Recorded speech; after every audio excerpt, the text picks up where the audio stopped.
자, 이제 정부 형태하고 정치 제도, 그 다음에 이제 선거가 나오죠. 정치 참여와 선거인데, 정부 형태는 이렇게 두 가지로 기억하시면 됩니다.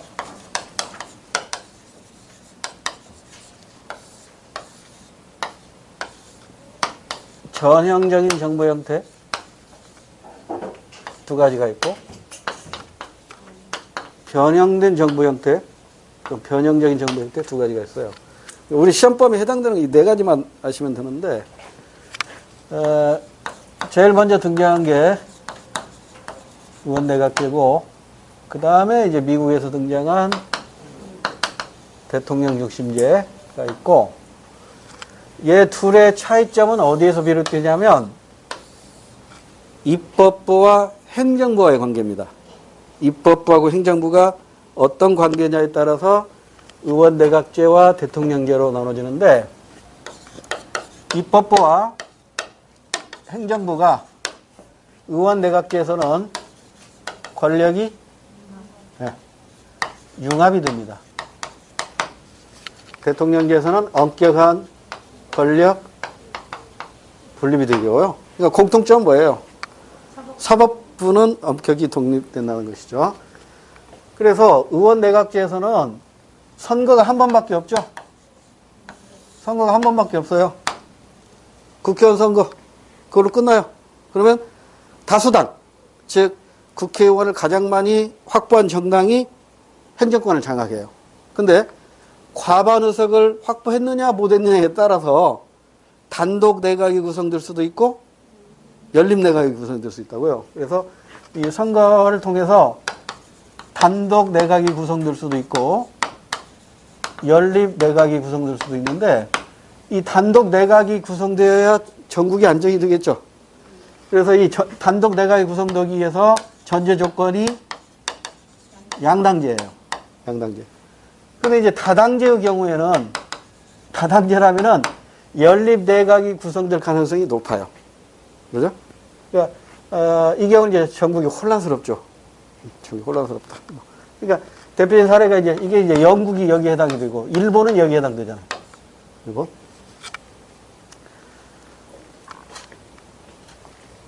대통령께서는 선거가 두 번 있죠. 두 번 있어요. 그러니까 국회의원 선거와 대통령 선거 이게 나눠진다고. 그래서 대통령제에서는 국가 원수가 누구예요? 대통령. 행정부 수반도 누구예요? 행정부 수반도 대통령이라고. 그러니까 대통령은 국가 원수이면서 행정부 수반 두 개의 주의를 같이 가져요. 그렇기 때문에 국가 원수로서의 권한 따로 있고 행정부 수반으로서의 권한 따로 있다고. 근데 의원 내각제에서는 국가 원수는 누구예요? 헌법에 입각한 군주가 되겠죠. 군주. 그다음에 행정부 수반은 수상 또는 총리가 되겠죠. 그래서 영국 경우에는 이렇게 둘로 나눠져요. 이원적이죠. 군주냐 수상이냐 이렇게 나눠진단 말이에요. 이게 이제 전형적인 정부 형태고, 여기서 이제 살짝 변형된 게 이제 우리나라가 있어요. 우리나라는 대통령제에다가 의원 내각제 요소가 가미가 되어 있죠. 의원 내각제 요소 어떤 것들이 있는가, 이게 시험 문제로 나왔던 거죠. 어쨌건 국무라는 단어가 들어가면 전부 의원 내각제 요소입니다. 국무총리, 국무위원, 국무회의, 이렇게 국무라는 단어가 들어가고, 그다음에 법률안 제출권, 의원 내각제 요소죠. 그다음에 대통령의 국회 국회 연설권이라든가 또는 임시 국회 소집 요구권이라든가 이런 것들이 이제 의원 내각제 요소입니다. 그다음에 이제 변형된 정부 형태로 프랑스가 이원 집정부제죠. 그래서 이 이원 집정부는 평상시에는 대통령은 뭐만 하면 돼요? 국방과 외교만 담당합니다. 그 다음에 이제 총리, 수상이 행정권을 장악하죠. 근데 이게 비상시가 되면 대통령의 비상 대권이 행사가 돼요. 그래서 총리를 해임시키죠. 총리를 해임시키고, 국회도 국회도 해산할 수도 있고, 이게 대통령의 비상대권을 인정권 행사. 그래서 이원 집정부제이기 때문에 이게 동거정부라는 단어가 성립되기도 해요. 동거정부. 그러니까 대통령과 총리가 서로 정당이 다를 수가 있다고. 이런 경우. 이 정도가 이제 시험 문제 언급되는 것이니까 이걸 기초로 우리 문제 풀면서 조금 더 보충해 나가도록 하자고요. 자, 1번. 그림은 의원 내각제를 채택하고 있는 땡땡국의 총선에 따른 정당별 의석수 변화를 나타낸 겁니다. 이에 따른 정치적 변화를 적절하게 추론한 것. 단, 땡땡국의 총 의석수는 200석이에요. 근데 보니까 A정당부터 D정당까지 있으니까 양당제 확립이 안 됐네요. 그러죠? 그런데 왼쪽 그림을 보니까 A당이 200석 중에 105석이니까 과반 의석을 확보했죠. 그럼 여기는 단독 내각이 구성이 됩니다. 근데 오른쪽을 보니까 200석 중에서 과반인 201석 이상을 확보한 정당이 없어요. 그래서 지금 다수당은 A당이죠. 65석. 이 A당 혼자서는 내각을 구성할 수가 없습니다. 그러니까 이제 A당이 뜻을 같이 하는 B당이건 C당이건 D당이건 선택해서 손을 잡아야겠죠. 즉 연립 내각을 구성해야 됩니다. 그러면 정치적 책임에 대해서는 어때요? 정치적 책임은 단독 내각에서 크게 적용하죠. 연립 내각에서는 서로 책임을 미루려고 할 거란 말이에요. 자, 이걸 생각하면서 적절하게 추론한 거 골라봅시다. 1번. 내각을 구성하기가 수월해졌을 것이다. 아니죠. 단독 내각에서 이제 연립 내각을 구성해야 하는 걸로 바뀌어졌으니까 내각 구성하기가 어려워졌겠죠. 1번 땡이고요. 2번. 국정 운영에 대한 책임 소재가 명확하지 않아졌겠죠. 서로 책임 전가하려고 하겠죠. 3번. 다수당 횡포가 나타날 가능성이 줄어들었을 것이다. 이건 맞네. 왜냐면 단독 내각이 구성되면 통과 뭘 시킬 법이 없잖아. 근데 연립 내각이 구성하면 나랑 손잡은, 그러니까 A당이 만약에 C당하고 손잡았는데 C당이 이거 안 돼? 하면은 골치 아프단 말이에요. 그래서 다수당 횡포가 줄어들 가능성이 높죠. 3번 맞는 것으로 정답이 되겠고, 4번 동일정당 소속 의원들로 내각이 구성되지 못했겠죠. 단독 내각이라야 동일정당 소속으로 구성이 되겠죠. 2번 문제.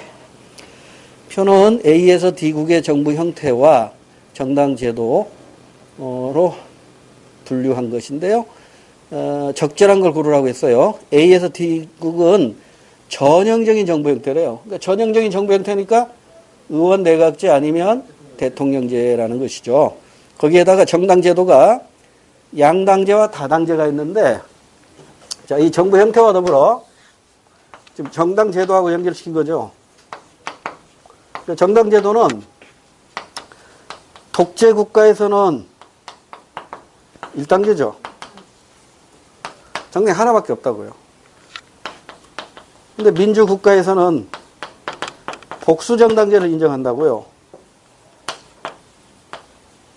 근데 이 복수정당제는 또 둘로 나눠져요.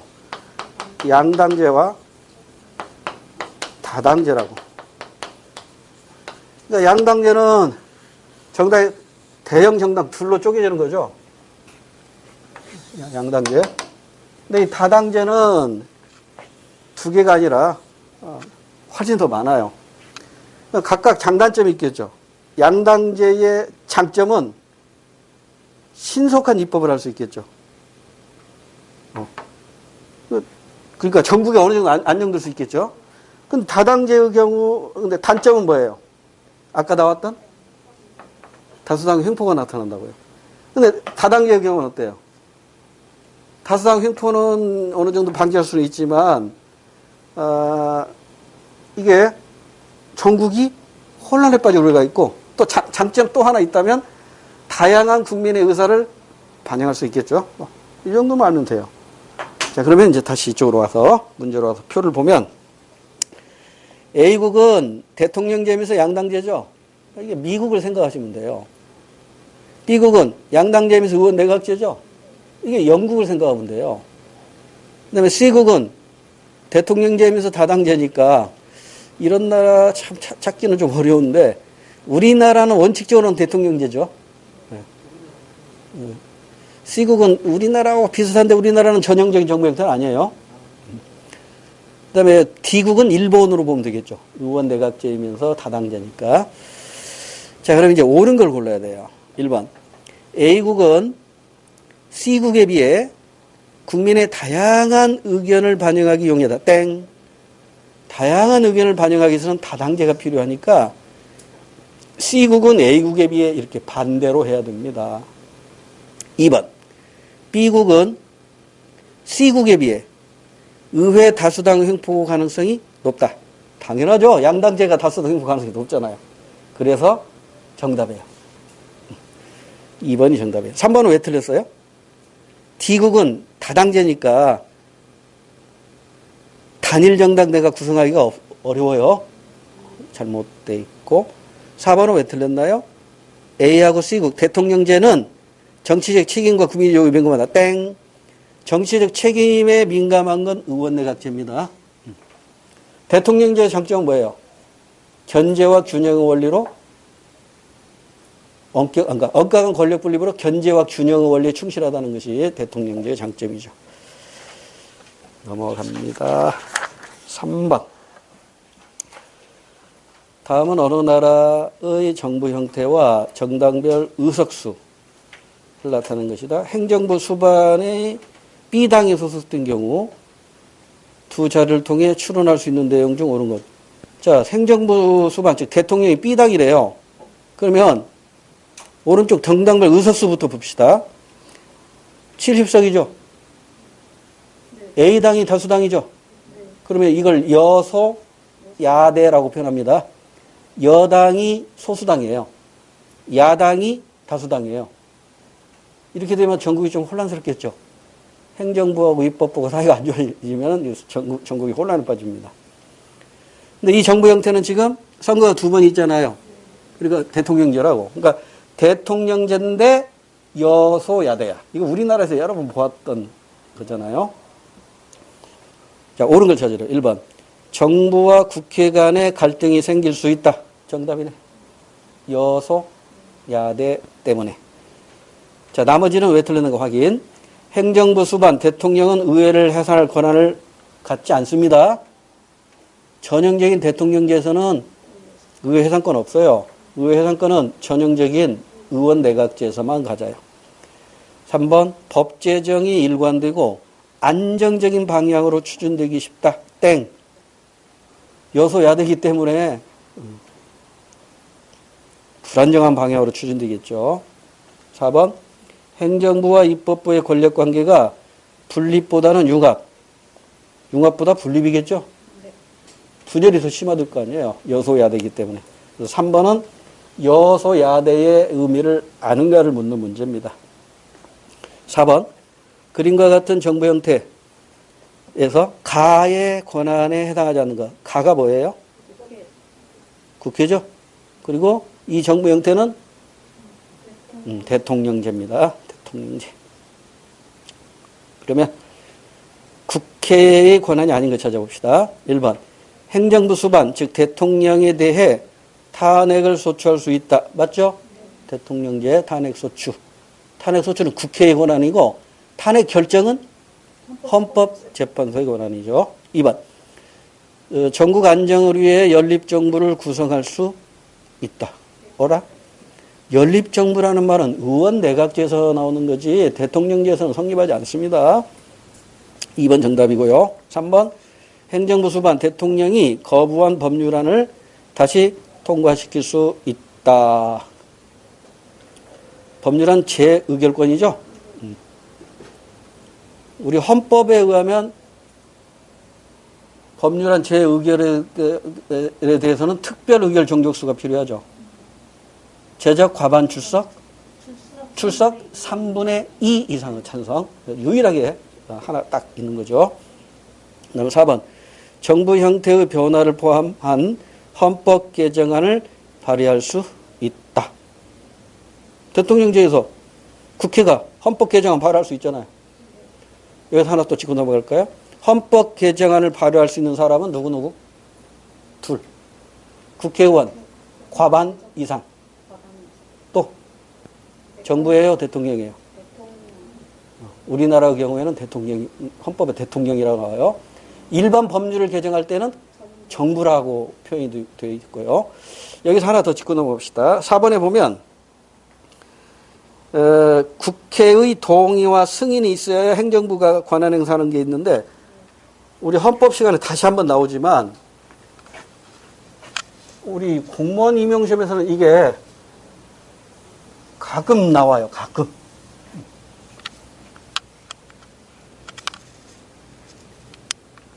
국회가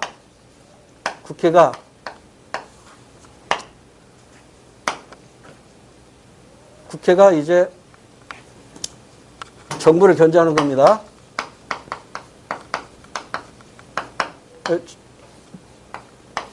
국회가 정부를 견제하기 위해서 국회의 승인을 얻어야 되는 거 있어요. 승인만 얻으면 돼. 승인만 얻으면 돼. 딱 하나 있습니다. 딱 하나. 국회에다가 보고까지 하고 승인을 얻어야 돼. 이것도 딱 하나 있습니다. 그 다음에 국회에다가 통고만 하면 돼. 통고. 딱 하나 있습니다. 그리고 이외, 이것을 제외한 이외의 사항에 대해서는 국회에 동의를 얻어야 돼요. 근데 여기서 하나 더, 동의도 필요 없는 게 특별 사면이라는 게 있어요. 자, 요거 가지고 시험 문제 가끔 나왔어요. 자, 승인만 얻으면 되는 거. 예비비 지출해요. 그럼 예비비 설치는 동의사항이겠지. 예비비 설치는 동의사항이고, 예비비 지출은 승인사항이에요. 보고 승인사항. 긴급명령권이에요. 긴급 재정경제 처분 명령권도 포함되죠. 통고만 하면 되는 거. 계엄선포. 이걸 제외한 나머지는 모두 국회의 동의사항이에요. 그러니까 동의사항은 암기하면 바보야. 너무 많아. 그러니까 암기할 필요가 없어요. 이건 헌법과 연결시켜서 출제하기 때문에 미리 예습을 했어요. 5번 문제. 그림은 의회의 행정부, 의회와 행정부 관계의 측면에서 전형적인 정부 형태, AB, 그러니까 대통령제와 의원 내각제겠죠? 잘못된 걸 고르래요. A가 뭐예요? 권력 융합이 강화돼. 의원 내각제지. 의원 내각제. 그럼 B는 대통령제라는 걸 알 수가 있어요. 1번. A. 의원 내각제에서 행정수반은 의회에 대해 정치적 책임을 진다. 맞죠? 수상은 의회에 대해서 정치적 책임을 집니다. 그것도 단독 책임이 아니라 연대 책임이라고 표현하죠. 2번. B. 대통령제입니다. 의회는 행정부 수반을 탄핵 소추할 수 있다. 맞습니다. 오케이. 맞고. 3번. B. 대통령제에서의 의회 다수파 횡포를 견제하기 어렵다. 땡. 의원 내각제에서는 의회 다수파의 횡포를 방지하기가 어렵지만, 대통령제에서는 다수당의 횡포를 방지하기 위해서 대통령에게 인정한 권한이 하나 있어요. 그게 뭐죠? 법률안 거부권입니다. 그래서 법률안 거부권을 통해서 다수파의 횡포를 견제할 수가 있어요. 그 3번이 잘못됐네요. 정답이고요. 4번. B는 대통령제는 A. 의원 내각제와 달리 의원이 행정부 강요를 겸직할 수 없습니다. 미국에서는 장관하고 의원은 별개예요. 영국의 장관은 100% 국회의원입니다. 우리나라는 짬뽕이야. 우리나라 장관 중에는 국회의원을 겸하고 있는 사람도 있고 아닌 사람도 있어요. 그러니까 우리나라는 의원 내각제 요소가 결합이 되어 있기 때문에 그래요. 그 다음에 6번으로 가면 그림은 전형적인 두 가지 형명. 전형적이니까 영국식 의원 내각제하고 미국식 대통령제에 관한 건데 옳은 걸 고르래요. 국민이 행정부 수반을 선출하는가? 예. 끝났네. A는 대통령제. 그럼 B는 보나마나 의원 내각제입니다. 자, 옳은 거 찾아보면 1번. A. 대통령제의 행정부 수반은 의회를 해산할 수 있나요? 없나요? 없어요. 미국의 바이든 대통령은 미국 의회 해산할 수 없다니까요. 그러나 영국은 달라요. 영국은 내각이 의회를 해산할 수 있고 또 의회는 내각을 불신임할 수도 있어요. 그 다음에 2번 A 의회는 A가 대통령제죠. 강요 임명에 대한 동의를 할 수 있다. 맞죠? 우리나라로 그러잖아요. 국회에서 장관 임명할 때 동의를 필요로 하니까 2번이 맞는 것으로 정답이 되겠고 3번은 왜 틀렸나요? 의원 내각제는 행정부 수반 탄핵할 수 있다. 아니죠. 의원 내각제에서는 내각 불신임하면 되는 것이고 그 다음에 B 의원 내각제 행정부 수반은 법률안을 거부할 수 없습니다. 법률안 제출권만 있어요. 넘어갑니다. 7번 다음과 같은 제도를 갖춘 정부 형태에 대한 옳은 설명은 의회의 신임에 구속되는 총리와 내각이 존재한다. 여기까지 보면 의원 내각제네요. 국방외교는 대통령이 국가의 대치는 총리가 담당한다. 끝났네. 프랑스식 이원 집정부제입니다. 대통령과 의회 의원은 모두 국민들이 직접 선거를 통해 선출하고 총리는 의회에서 선출하고 임명은 당연히 대통령이 하죠. 자, 옳은 거 찾으래. 1번. 입헌 군주제 국가를 전제로 해서 운영된다. 땡. 입헌 공화제죠. 프랑스는 입헌 군주제가 아닙니다. 입헌 공화제라고 아까 공부했어요. 2번. 대통령과 총리는 모두 의회의 정치적 책임을 진다. 땡. 대통령은 의회에 책임지지 않습니다. 총리만 의회에 책임집니다. 3번. 대통령과 총리가 정부 권력을 분점하는 것이 취지다. 이원, 둘로 쪼개져 있다는 뜻이 바로 외교와 국방은 대통령, 그 다음에 행정권은 총리 이렇게 쪼개는 거죠. 분점하는데 나눠 갖는데 그 의미 취지가 있다. 3번이 정답입니다. 대통령과 총리의 소속 정당은 항상 일치하지 않습니다. 일치하지 않을 때 우리는 그러한 정부를 동거정부다 이렇게 표현한다고 공부했어요. 8번 그림은 전형적인 대통령 중심제와 의원 내각제의 공통점과 차이점을 비교하기 위한 것이다. 밑줄 친 가에 들어갈 내용으로 옳은 것은 국민이 행정부 수반을 선출한다고 했으니까 왼쪽에 있는 건 대통령제이고요. 오른쪽은 의원 내각제겠죠. 그러면 가에 들어갈 것은 대통령제의 특징을 찾으라는 거예요. 1번 의회 의원이 강요를 겸직한다. 의원 내각제. 의회는 내각에 대해 불신임권을 행사한다. 의원 내각제. 국민이 선거를 통해 의회를 구성한다. 이건 공통점. 의회를 구성한다. 이건 공통점이죠. 대통령제도 그렇고 의원 내각제도 그래요. 그래서 4번이 정답이네요. 국가 원수와 행정부 수반이 동일한 게 대통령제고 의원 내각제는 달라요. 국가 원수는 입헌 군주가 되겠고 그 다음에 행정부 수반은 대통령이 되겠죠. 9번 문제. 전형적인 두 가지 민주정부 형태 의원 내각제 아니면 대통령제겠죠. 옳은 걸 고르래요. 가는 입법부가 행정부의 우월한 관계 속에서 양자 간의 권력 융합 끝났네. 가는 의원 내각제.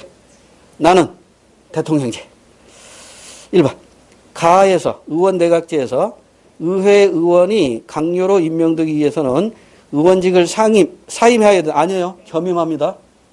그래서 영국은 국회가 오후 2시에 열린다고 그랬죠. 오전에는 장관 일 보고, 행정부 일 보고, 오후에는 국회의원, 입법부 일 보느라고 오후 2시에 열리는 거예요. 사임할 필요 없습니다. 1번 틀렸고요. 2번. 나에서, 즉, 대통령제에서 행정부 수반은 국가의 이익이 상황에서 비상조치권과 의회 해상권을 갖는다. 이건 프랑스 얘기예요. 이건 전형적인 정부 형태가 아니고 변형된 정부 형태니까 해당 사항이 없고. 3번. 나에서, 대통령제에서 행정부 수반은 법률안 거부권을 가지며 맞고 의회는 강요에 대한 해임 거느권을 한다. 땡. 의회는 강요에 대한 해임 거느권, 이건 의원내각제 요소이기 때문에 말이 안 되는 거죠. 3번 땡. 지금 틀린 거 고라고 했으니까 1번, 2번, 3번 다 틀렸으니까 4번이 정답이겠죠. 4번. 가는 의원내각제는 나, 대통령제와 달리 행정부와 입법부 모두 법률안을 제출할 수 있다. 의원내각제의 특징이잖아요. 법률안 제출권. 대통령제는 제출권이 없는 대신에 거부권이 있어요. 거부권. 10번 문제. 가나에 들어갈 내용으로 옳지 않은 것. 우리나라 정부 형태 특성에 대한 조사. A 모둠은 의원내각제 요소 쭉 나와 있고, B 모둠은 전형적인 대통령제 요소 나로 쭉 나오겠죠. 자, 그러면 틀린 거 찾아야 돼. 1번.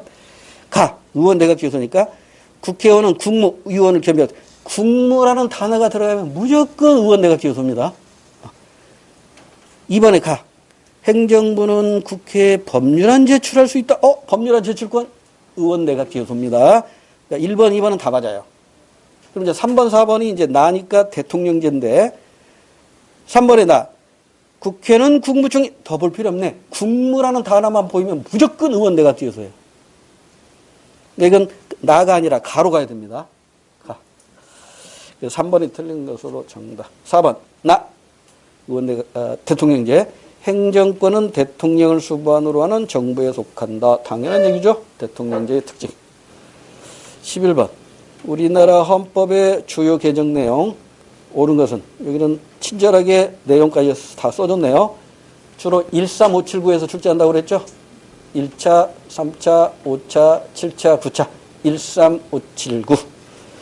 네, 여기서는 3차 개헌부터 나와 있네요. 3차 개헌은 4.19 때문에 일어난 거죠. 4.19.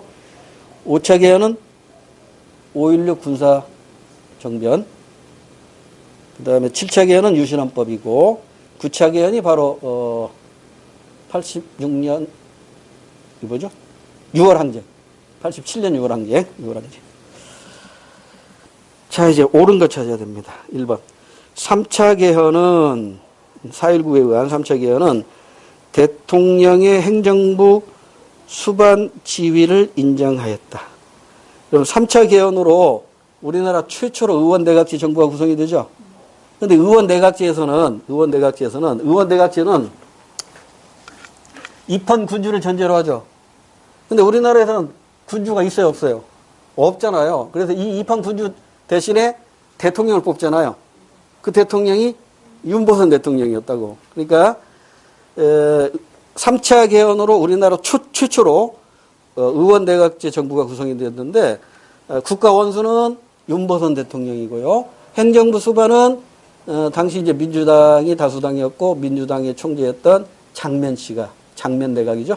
장면 씨가 총리, 수상으로 행정권을 장악했는데 만 1년을 못 채우죠. 육군 소장이 쿠데타를 일으켜요. 그래서 9개월 만에 막을 내리고 결국 박정희로 정권이 넘어갑니다. 자, 그래서 1번에 3차 개헌은 대통령의 행정부 수반으로서의 지위가 인정된다. 아닙니다. 대통령은 국가 원수로서의 지위고 행정부 수반으로서의 지위는 총리입니다. 또는 수상이라고 표현해도 되겠죠. 1번 틀렸고요. 2번 5차 개헌. 자, 5차 개헌은 5.16 군사 쿠데타 때문이라고 그랬죠. 행정부 수반, 대통령이 의회에서, 아니죠. 의회에서 선출된 건 딱 한 번 있어요. 이승만 뽑을 때. 이승만 뽑을 때는 국회에서 대통령 뽑았죠. 그 다음에, 그러니까 2번도 틀렸어요. 3번. 7차 개헌, 유신헌법이죠. 권력 분립의 원리가 강화됐다. 땡. 그 7차 개헌 보면 국회의원의 3분의 2를 대통령이 임명했죠? 그게 유정휴라는 거예요, 유정휴. 그러니까 대통령이 너 국회의원 해? 너도 국회의원 해? 그래가지고 3분의 1을 대통령이 국회의원을 임명해버려요. 그러니까 상권 분립이 깨져버린 거죠. 독재죠, 독재. 그래서 3번도 틀렸고. 4번. 정답이겠네요. 9차 개헌. 지금 현행 헌법입니다. 대통령이 장기 집권을 받고자 했다. 그게 바로 5년 단임제입니다. 5년 하고 평생 한 번밖에 못 해요. 그러다 보니까 또 이것도 부작용이 있잖아요. 그래서 다시 이제 미국식으로, 1차에 하나에 중임할 수 있도록 하자. 그리고 4년으로 하되. 이런 얘기가 한때 오갔는데, 지금 또 쏙 들어갔대요. 자, 정답 4번밖에 없습니다. 넘어갑니다. 정치 참여와 선거. 여기서 키포인트는 선거죠. 선거. 정치 참여는 개인적으로 참여할 수도 있고 집단적으로 참여할 수도 있잖아요. 그럼 이 선거는 개인적 참여예요? 집단적 참여예요? 개인적 참여죠. 그 집단적 참여는 뭐 시민단체 활동이라든가 정당 활동 뭐 이런 것들이 이제 집단적 참여가 되는데, 자, 이제 이 선거이기 때문에 이 선거도 굉장히 중요하단 말이에요. 자, 간단하게 아웃라인만 정리하고 문제 보면서 또 보충해 보자고요. 선거에서 가장 핵심적인 건 그 선거가 여러 가지 기능을 한다는 건 다 아시죠? 뭐 국민의 대표를 뽑는 기능이라든가 또는 그 정당성, 정권의 정당성을 인정하는 기능이라든가 뭐 등등 이런 건 뭐 다 아는 내용인데, 중요한 건 뭐냐면 요거예요, 요거. 선거구제하고 이게 연결시켜야 할 게 뭐가 있냐면 대표제입니다. 또는 대표의 원리라고 표현하거든요.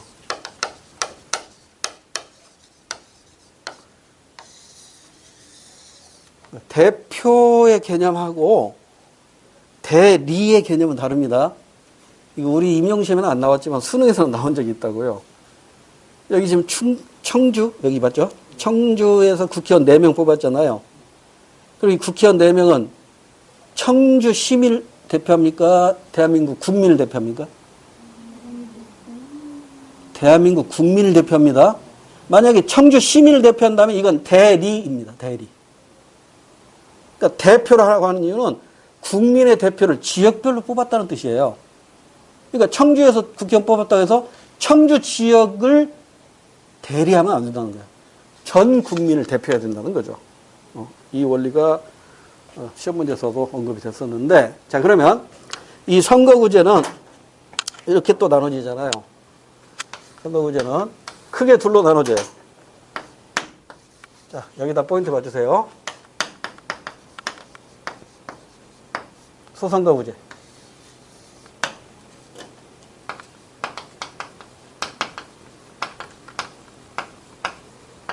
중대선거구제. 어떻게 다르죠? 하나의 선거구에서 한 사람을 선출하는 거죠. 그 하나의 선거구에서 2인 이상을 선출합니다. 5명 이상을 선출할 때는 뭐 대선거구제 이렇게 구분하기도 하는데 별 의미가 없고요. 현재 우리나라에서 모든 선거구제는 소선거구제인데 중대선거구를 제외하는 건 딱 하나 있어요. 딱 하나. 딱 하나. 영어로 only one. 뭐죠? 기초의회.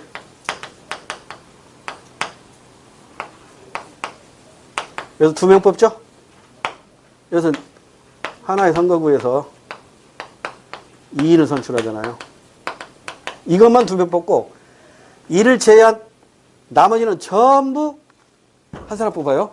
대통령도 한 사람 뽑고 국회의원도 지역별로 한 사람 뽑고 과격자치단체나 뭐 기초단체단체장도 하나 뽑고 다. 그래서 출제 포인트는 여기 있다고. 그래서 하나의 선거구에서 한 사람을 뽑으니까 누가 대표가 될까? 대리가 아니라고 그랬어요. 누가 대표가 될까? 가장 득표를 많이 한 사람이 대표가 되겠죠. 1등만 의미가 있어요. 2등이나 꼴찌나 똑같아. 떨어지는 건 똑같은 거잖아. 그래서 가장 득표를 많이 한 사람이 당선이 돼서 대표가 됩니다. 다수 대표제와 연결돼요. 근데 우리나라에서 유일하게 얘는 어때요? 얘는 득표를 적게 하더라도 2명 뽑으니까 2등 안에만 들면 돼요. 3등부터는 의미가 없지. 득표를 적게 했어도 당선이 돼서 대표가 됩니다.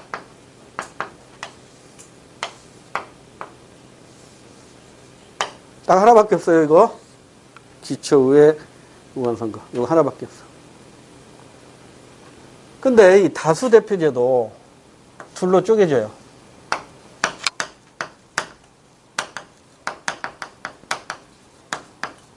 절대적인 것과 상대, 이걸 단순이라고도 표현해요.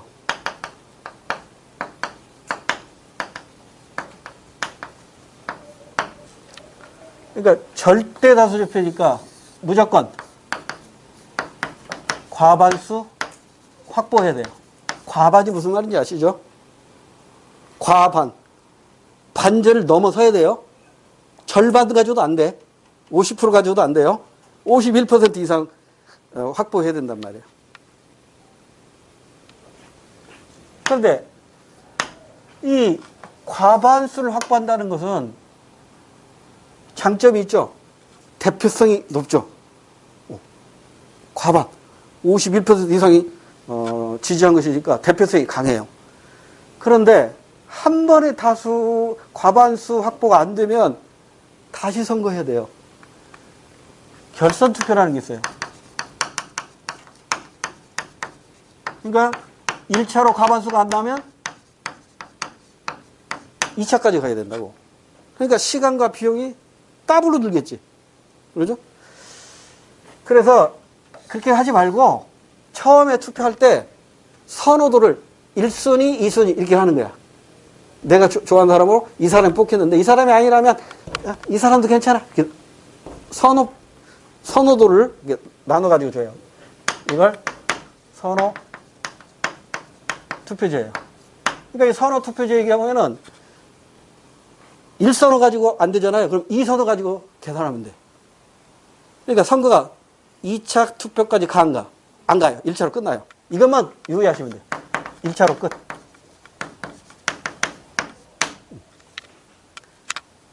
우리 시험에서 이거 계산 문제 안 나올 거예요. 수능에서는 계산 문제 나왔거든요. 계산 문제 안 나올 테니까. 이 정도는 알아두셔야 돼요. 그러니까 결선 투표는 2차까지 간다. 근데 선호 투표는 1차로 끝난다. 그리고 장점이 뭐다? 과반을 확보하기 때문에 대표성은 높다. 그러나 시간과 비용이 많이 든다. 그래서 우리나라는 대부분 이걸 채택하고 있어요. 우리나라 대부분 이거예요. 이거 뭐야?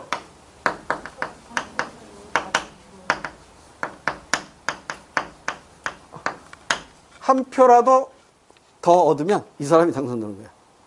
그러니까 대표성이 있어 없어? 없어요. 그러니까 다시 트럼프 같이 몇 표 차이 안 나면 다시 한번 개표해보자.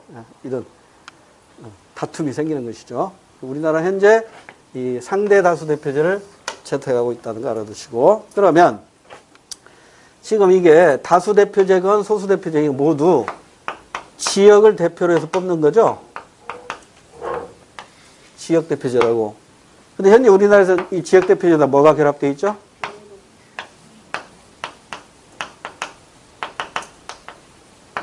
비례대표제가 결합이 되어 있습니다. 그래서 이 비례대표제는 정당별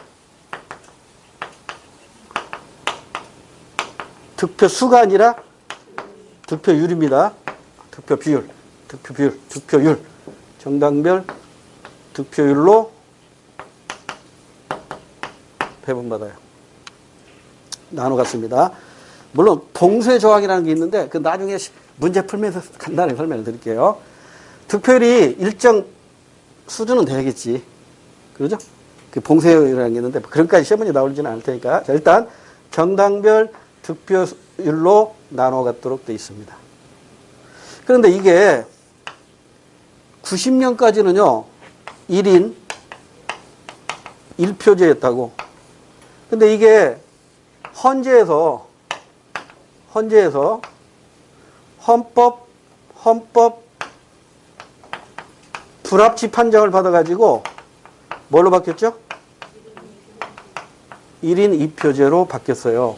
그러면 이 헌법 불합치의 그 이유가 뭐였냐면 1인 1표제는 첫째, 어떤 선거 원칙이 위배된다? 직접 선거의 원칙이 위배되고, 둘째, 평등선거. 이 원리는 제가 설명드렸어요. 이론 시간에. 이게 다시 설명할 시간 너무 많이 걸리니까. 그래서 직접 선거와 평등선거에 위배되기 때문에 1인 1표제에서 1인 2표제로 바뀌었어요. 이게 이제 독일식 정당 명부제라고 표현하죠.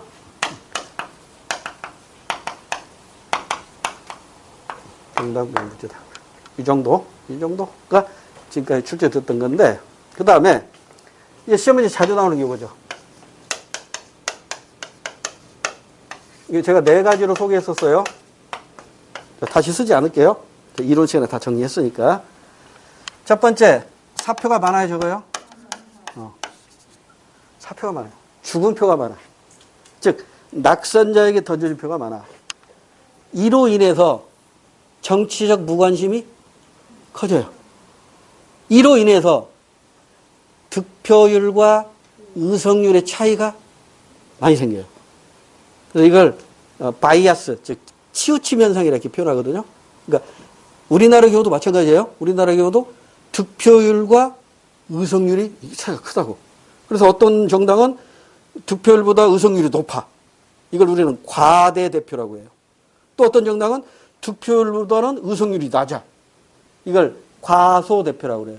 이와 같이 사표가 많다 보니까, 낙선자에게 던진 표가 많다 보니까 정치적 무관심도 나타나고 과대대표나 과소대표 문제로 이런 치우침 현상도 나타나고 있다. 이렇게 기억해 두시고요.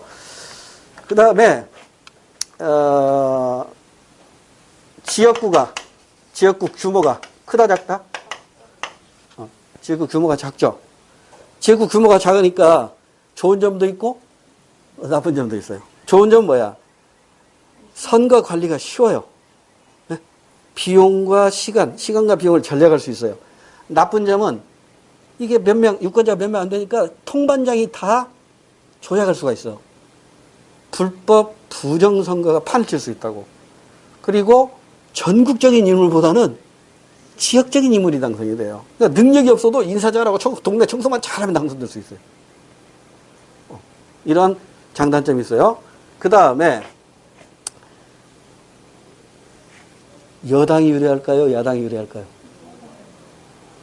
한 선거에서 하나만 뽑으니까 이미 집권하고 있는 여당, 즉 여당, 다른 말로는 집권당, 다른 말로는 기득권당이라고도 표현하겠죠. 기득권당이 유리해요. 그러니까 야당은 어째야 돼? 뭉쳐야 돼? 흩어져야 돼? 뭉쳐야 된다고. 그러니까 지금 안철수 봐봐요. 막 뭉치려고 지금 애를 쓰고 있잖아. 쪼개지는 순간 깨진다니까. 서울시장 나와봤자. 다수당, 집권당에게 유리하기 때문에 야당은 뭉치려고 그래요. 그러면 다당제가 확립돼요? 양당제가 확립돼요? 양당제가 확립되는데 기여하는 게 소선거구제야. 그러니까 양당제가 확립되니까 전국은 불안해질까요? 안정될까요? 안정된다고. 그래서 양당제 확립으로 전국 안정에 기여하는 게 바로 이 소선거구제야. 근데 단점도 있죠. 정치적 신인은 맥을 못 쳐요. 기득권 정당에 딱 버티고 있다 보니까 그 군소 정당들은 힘을 못 쓴다고. 그러니까 정치적 신인은 정계 진출이 쉽다 어렵다? 어려워요. 정치적 신인을 배출하기가 어렵다는 문제점도 있어요. 그러니까 유리한 점이 있으면 또 불리한 정당도 있을 거 아니에요. 그러니까 군소 정당은 불리합니다. 그다음에 세 번째가 저기 누구야? 게리라는 국회 공화당 그 주지사지? 매사추세츠. 게리라는 사람이 얘기한 게리맨더링의 우려가 높다 낮다? 그러니까 청주를 이렇게 내소로 쪼갰잖아요. 근데 이렇게 쪼갤 수도 있고 이렇게 쪼갤 수도 있다고. 이렇게 자기 정당에 유리하도록 집권당이 자기 정당에 유리하도록 선거구를 이렇게 쪼개기도 하고 이렇게 쪼개기도 하고 이렇게 쪼개기도 하고 지 맘 다를 수 있잖아요. 이걸 우리는 게리맨더링이라고 하는데 이 게리맨더링 우려가 높은 게 바로 소선거구제야. 그래서 이 소선거구제의 단점 때문에 이리 가자라고 주장하는 사람들도 있겠지. 그 다음에 이것의 장점을 가지고 아니야 이게 더 좋아 라고 하는 사람도 있겠죠. 그래서 장점을 주장하는 사람은 소선거구제를 유지하자는 사람이고 단점을 주장하는 사람은 중대선거구로 가자는 사람이고 그러겠죠. 그렇죠? 그러면 정치적 신인 그러니까 군소정당에서는 이걸 주장할까요? 이걸 주장할까요? 정의당에는 이걸 강조해 이걸 주장해. 이것이 유리하거든. 정의당 같은 경우 이게 유리하다고. 그런 내용을 기억하고 이제 문제로 갑시다. 시간이 다 돼버렸네. 잠깐 쉬었다가 12번 문제부터 풀이하도록 할게요.